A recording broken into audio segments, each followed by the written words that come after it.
We think it's very important to be in Europe.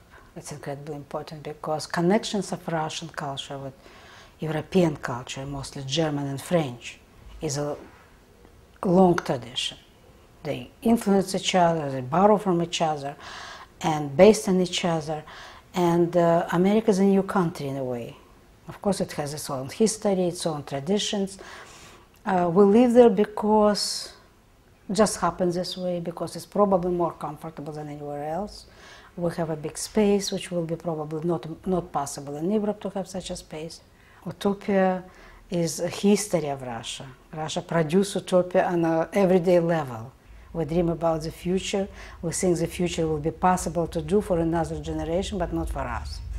So there's a constantly production of utopian dreams. Narrative is very important for Russian literature, but it's also very important for conceptual art in Russia. It's incredibly important. So in every work, narrative is used. So if we start mentioning, we mention the same artists that everybody else is going to be Dostoevsky, Chekhov, Tolstoy.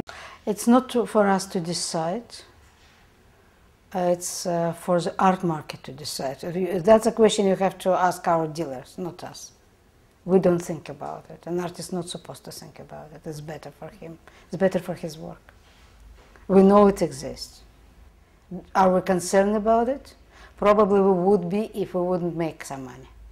And one of the reasons we practically never go to the art fairs, because we don't want to go.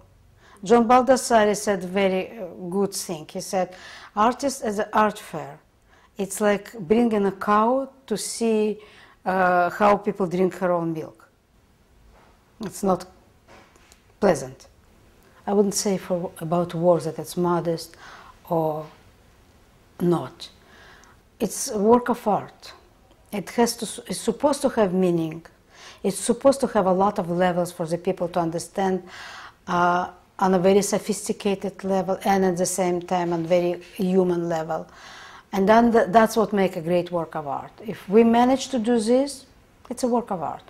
How can you define work of art if it's modest or what else? Outrageous?